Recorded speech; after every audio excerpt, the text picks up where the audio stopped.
大家好，我係芳芳。今期節目咧，芳芳帶大家嚟我哋大亞灣坐擁住六大商圈，後面仲背靠住我哋呢個板樟嶺森林公園嘅呢個樓盤龍源華府就喺我哋呢個對面。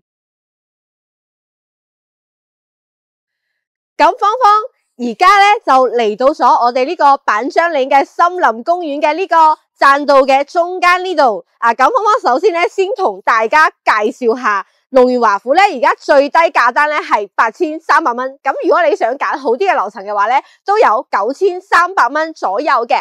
咁示範單位咧係有88方同埋一個115方，首期最低係15000蚊起嘅。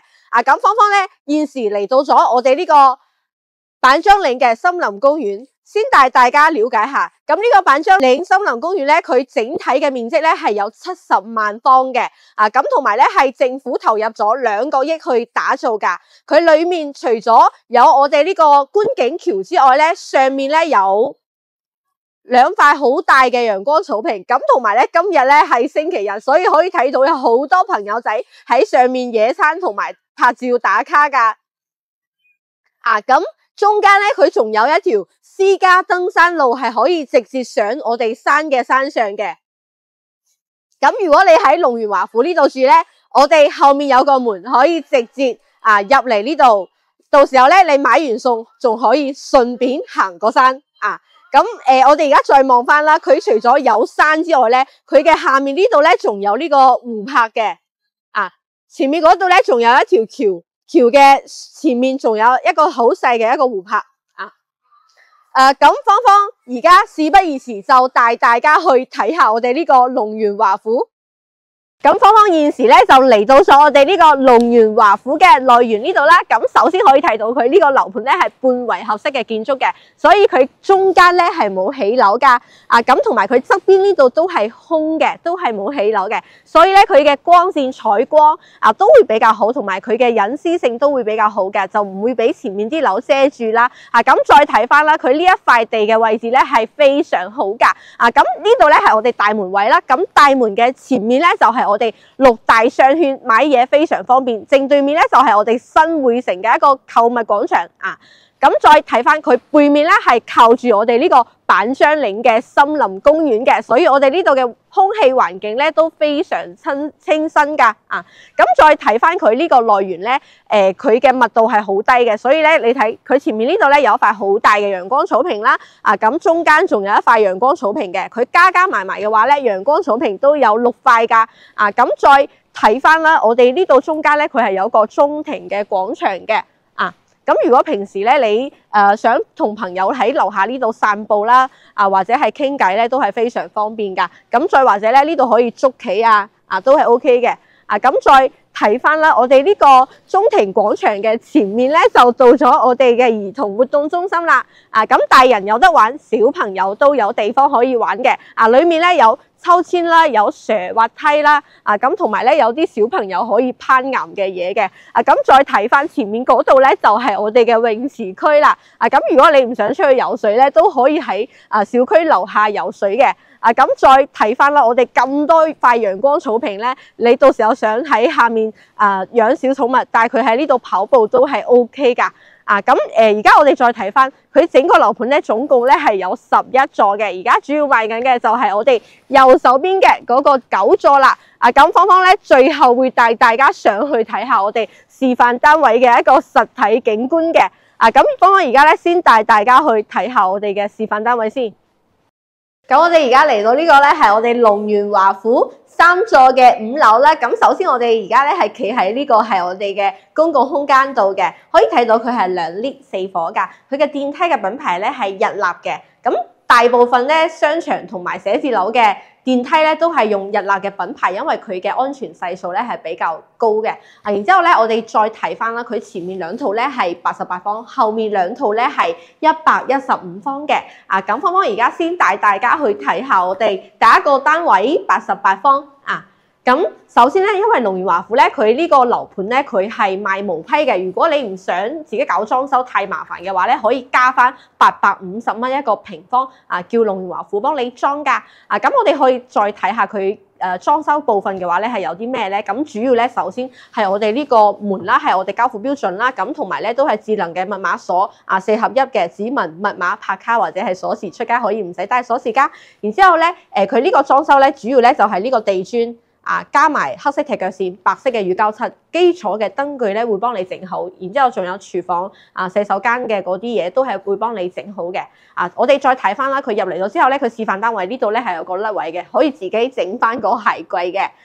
咁我哋再睇翻啦，佢呢個餐廳88方嚟講嘅話咧，算係比較大㗎。佢呢個長度咧係比較長啲嘅，所以佢擺咗一張4人台啦。咁其實如果我哋住家嘅話咧，可以擺翻張長啲嘅，坐翻個6人台向後褪啲，都係冇問題嘅。咁右手邊呢度咧可以整翻個好大嘅一個置物架，可以整個酒櫃啊，或者係餐邊櫃都係 OK 㗎。咁而家我哋再入嚟呢個廚房位睇下先，佢係整咗一個 U 字形嘅設計啦。咁因為佢下面呢度咧係飄窗，到時候如果你要佢個裝修咧，佢會幫你駁埋呢個飄窗嘅。然之後呢度咧其實佢係一個空位嚟嘅，到時候咧你可以喺呢度整翻個單門雪櫃啦。咁光線咧都係 OK 㗎，都係有窗嘅，可以望到內園。咁而家我哋再去睇翻我哋呢個客廳位，佢客廳咧開間咧係有3.6米包埋單邊牆嘅。咁我哋可以睇下啦，佢呢個 sofa 其實擺得有啲細，我哋可以擺長啲，擺到嚟呢邊，咁就可以坐翻6至8個人都係冇問題嘅。咁我哋而家再睇翻佢係擺咗個圓嘅茶幾，sofa， 仲有一個電視櫃，中間仲有好闊嘅空間係可以走動嘅。咁而家我哋再出嚟呢個露台睇下先。因為佢呢個咧係我哋3座啦，咁3座而家望出嚟咧就主要咧就係望到我哋對面呢條街嘅街景，對面咧有6大商圈，買嘢都非常方便。新會城農貿市場、百貨，然之後咧前面就到咗東盛、京華、林迪苑、世紀城，仲有一個福音6大商圈全部都喺呢度。咁再睇翻佢呢個露台嘅設計啦，佢喺後面呢度整咗一個置物櫃，然之後咧有個洗手盆，下面咧係擺咗部洗衣機嘅，上面咧仲整咗一個架，不過咧呢個係非交樓標準嚟嘅，需要自己整翻嘅，我哋可以參考下，係非常 OK 噶。然之後咧我哋而家再入嚟睇下我哋呢個嘅睡眠區，佢係3房2個廁所嘅設計，同埋佢房間都唔會好細嘅。咁而家過嚟睇嘅呢個咧係我哋嘅公廁位啦，佢呢個示範單位嘅開關係壞咗嘅，所以咧我哋可以睇到佢做咗3段式乾濕分離之後，空間都係 OK 嘅。咁我而家入嚟企下睇下先，可以企到大概4個人係冇問題嘅。咁而家我哋再去睇翻佢對面嘅第一個睡房，呢個睡房嘅光線係非常好噶，同埋咧而家我哋係喺低樓層啦，佢光線都係 OK 嘅。咁如果我哋住家嘅話咧，可以擺翻張1.5米嘅床，然之後喺對面嗰度整翻個衣櫃，空間係 OK 嘅。我哋而家再去睇翻呢度我哋第2間睡房，呢度咧佢係陽台佈建嘅，所以咧佢係有一半係送嘅。咁到時候你唔需要3間房咧，你可以好似佢咁整翻個書房擺翻個電腦。如果中意打遊戲機嘅話咧，呢度都係啱你嘅。咁再或者咧係你係整翻個書房咧，就喺4周圍呢度擺翻個書櫃都係 OK 嘅。再或者整翻個茶室，平時喺呢度飲下茶都係非常 OK 噶。咁我哋而家再去睇翻我哋主人房嘅位，佢主人房嘅洗手間其實都唔會好細嘅，我哋可以睇到啦，佢呢個裡面嘅飄窗，到時候交樓如果你要佢個裝修，佢會幫你駁埋嘅，所以佢空間都係 OK 嘅。咁而家我哋再去睇翻佢呢度主人房睡眠區，佢擺咗張1.5米嘅床啦，2個床頭櫃，仲有一個衣櫃嘅位啦，可以3邊落床。咁同埋呢個飄窗佢都會幫你一齊駁埋嘅。駁咗之後咧，你可以擺翻張2米嘅床都係冇問題噶。咁同埋佢呢個主人房望出去咧，對面都係我哋嘅6大商圈啦。呢度嘅入住率都係非常高嘅。咁而家芳芳就帶大家去睇下個115方。咁頭先睇完88方之後咧，芳芳而家帶大家睇下呢個係115方獨門獨戶南北通透嘅單位。咁我哋可以睇到咧，首先入門前咧，佢呢度有個好大嘅空位。咁點設計咧？我哋可以參考下我哋呢個鄰居嘅呢個門口，佢整咗一個好大嘅一個置物櫃啦。咁芳芳而家偷偷打開睇下先。佢裡面咧係上面可以擺好多雜物，咁下面咧可以擺翻啲鞋，都係 OK 嘅。咁同埋佢呢邊咧仲有好大嘅空位，都係可以擺到好多嘢嘅。OK。好，咁芳芳而家幫佢閂翻。咁而家我哋就入去睇下先。入門之前咧，佢呢度仲有一個好大甩位喎，呢度仲可以整翻個鞋櫃嘅。咁呢邊咧整翻個好大嘅置物櫃。而家我哋入嚟睇下。咁同埋咧，佢入門嘅右邊咧，呢度咧都做咗個甩位。不過呢個鞋櫃，芳芳睇下好似好細啊，呢個唔係好啱用啊。你睇個鞋都擺唔正嘅。所以咧最好就係擺喺門口。呢度就唔好整佢啦，或者擺啲雜物都係 OK 嘅。咁而家我哋再睇翻呢度入門咧，左邊呢度咧，佢係一個露台。呢度咧，佢下面咧係擺冷氣機嘅，所以呢度唔可以駁佢嘅。所以咧，我哋再睇翻啦，佢呢度望出去咧，佢係180度可以望到內園嘅。但係實體嘅景觀嘅話咧，等陣芳芳會帶大家去睇翻。個窗咧需要自己封翻嘅。咁而家我哋再去睇下我哋呢度嘅餐廳位。右邊嘅呢個咧就係我哋餐廳位啦，佢係南北通透嘅設計啊嘛。而家佢餐廳位出面咧仲有一個露台嘅，係擺咗一張6人台嘅。如果你想擺翻張圓台坐翻8至10個人都係冇問題啦。咁而家我哋再睇翻佢個廚房。咁佢個廚房咧，佢呢度到時候交樓係空嘅。如果你加咗佢嗰個850蚊一個平方嘅裝修之後咧，呢度咧到時候佢係一個洗手盆。然之後咧呢度個飄窗佢會幫你駁埋佢嘅。可以睇到啦，空間係 OK 嘅，做咗個 U 字形嘅設計。呢度整咗一個單門雪櫃。有個好大嘅窗。光線係冇問題嘅。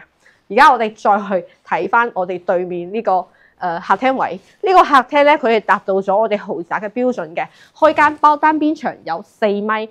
所以你睇擺咗個電視櫃、茶几同埋 sofa， 中間仲有好闊嘅空間可以走動嘅。同埋佢呢個廳咧坐翻8個人都係冇問題嘅。不過 sofa 可能要重新設計一下，要擺大啲。唔係好夠用呢個 sofa。咁我哋再睇翻佢呢個露台。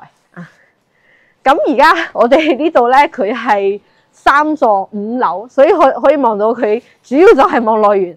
低樓層望內園，中間陽光草坪，後面咧就係板張嶺森林公園啦。OK， 咁而家我哋再去睇下我哋嘅睡房區。佢呢個咧係做咗4間房嘅設計。而家先睇下佢第2間睡房。加埋頭先嗰個露台，算係第2個。然之後咧，佢擺咗一張1.5米嘅床，可以3邊落床，2個床頭櫃，仲有一個衣櫃。咁呢個飄窗咧都係可以駁嘅。呢個窗台可以駁嘅。呢度望出去對面就到咗我哋嗰個新會城嘅購物廣場啦。我哋琴日先喺嗰度影咗㗎。咁如果你對呢個新會城感興趣咧，你可以睇翻芳芳琴日影嗰個華潤嗰條片嘅。咁順便幫芳芳點翻個 like， 唔該你。咁再睇翻呢度咧係我哋嘅公廁位啦。佢做咗3段式乾濕分離，嗰度咧有個好大飄窗，但係呢個唔可以駁嘅。芳芳頭先睇咗。然之後個洗手盆都有好大嘅。呢個置物架都整咗個加大版嘅。OK， 咁而家我哋再去睇翻我哋嘅第3間睡房。呢個睡房咧，佢係做咗2張床嘅一個設計啦。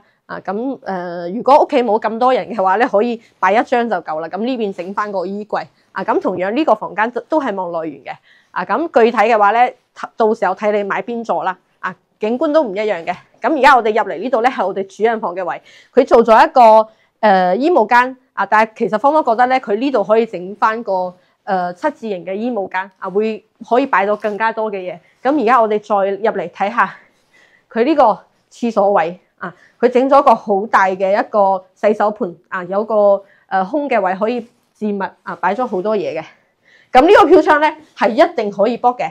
只不過示範單位政府要求唔可以駁咗佢，唔係就要計翻你面積啦。咁同埋都係有一扇好大嘅窗，所以佢光線好好。不過咧佢黐咗張膠紙，芳芳係睇唔到出面係究竟係咩嚟嘅。咁再睇翻咧，佢擺咗個馬桶之後咧，兩邊大概仲有30-40公分嘅一個闊度。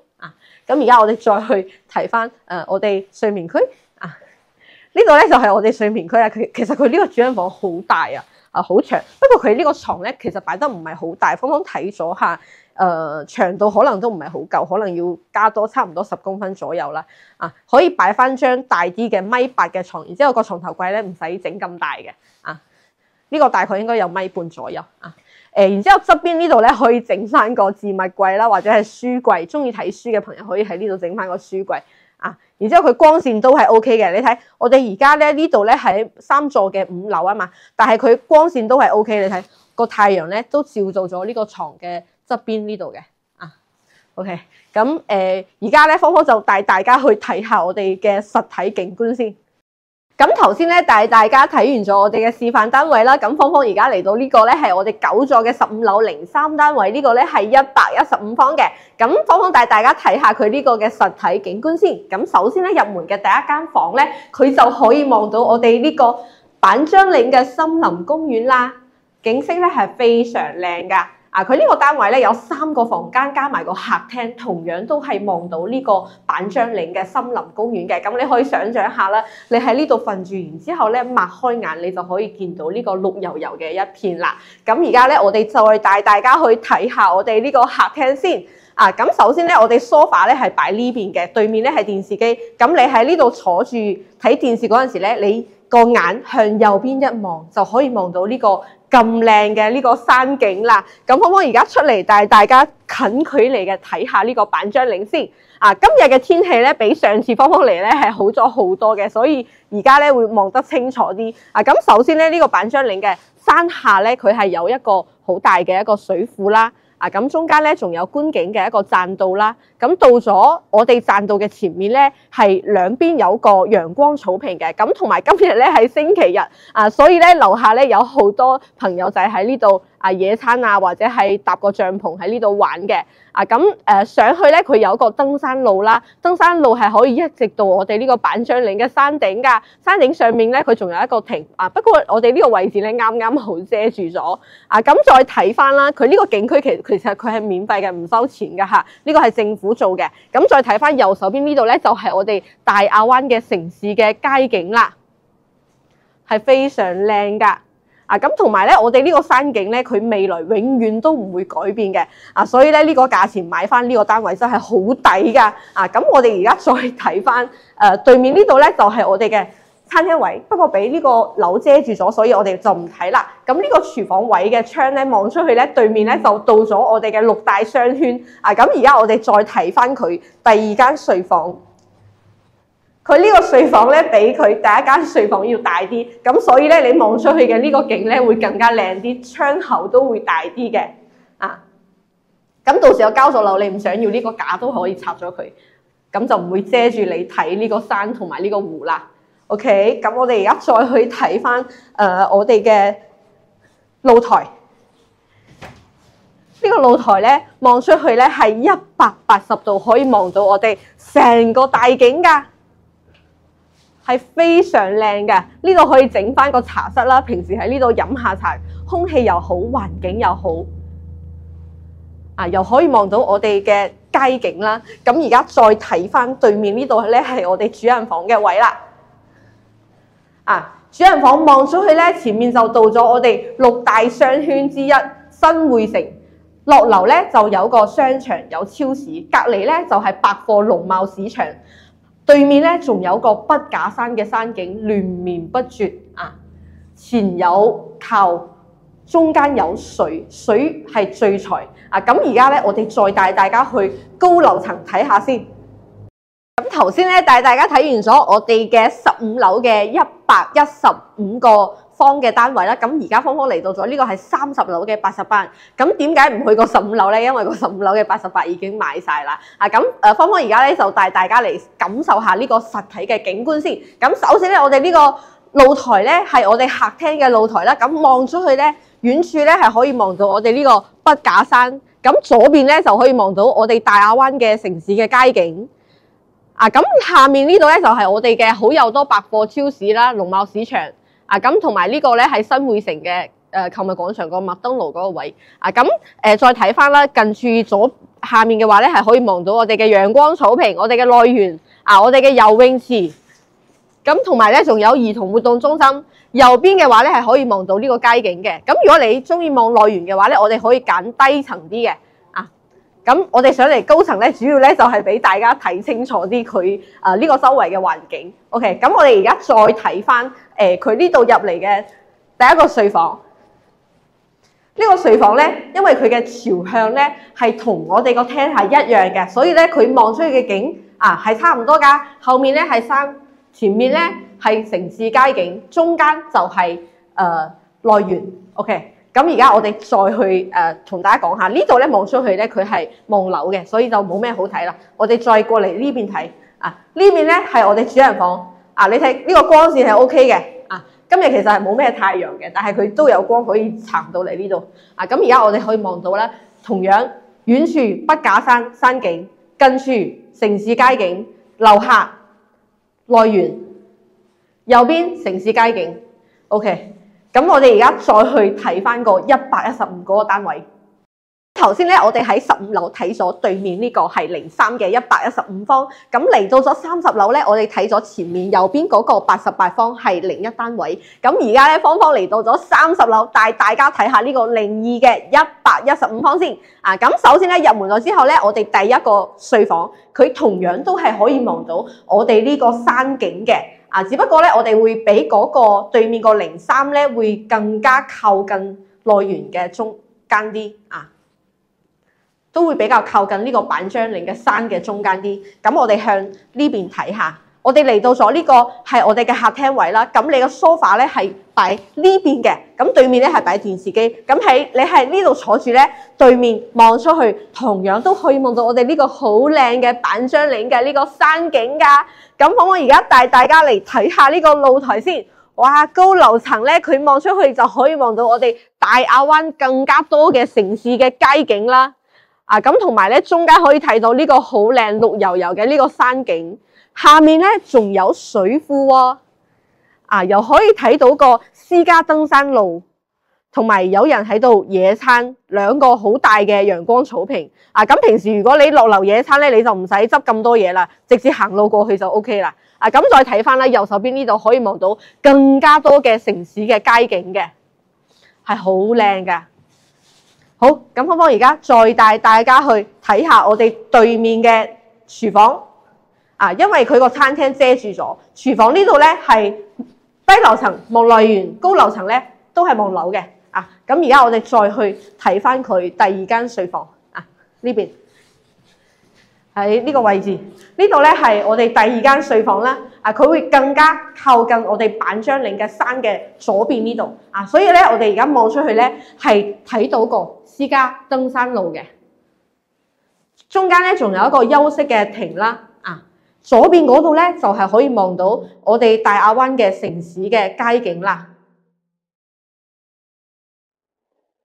OK， 咁我哋而家再去睇翻我哋呢度嘅露台喺呢度，呢個咧係半送嘅，然之後180度嘅玻璃嘅街景可以望到我哋呢個好靚嘅板張嶺森林園、私家登山路，然之後咧兩邊就係我哋大亞灣嘅城市嘅面貌，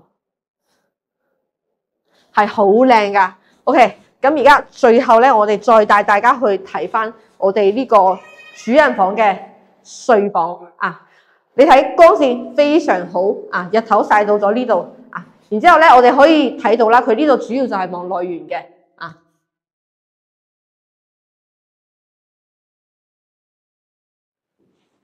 OK， 好，咁芳芳而家帶大家落去睇下。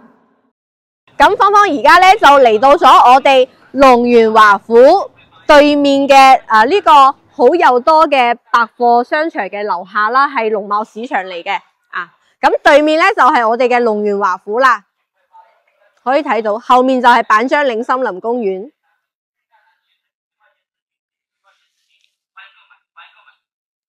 OK， 咁芳芳咧而家先簡單嘅同大家睇下佢對面呢條街有啲咩嘢先。咁首先咧，我哋前面嗰度咧佢有幾間食肆啦，可以有早餐店或者係麵館燒鵝店等等嘅。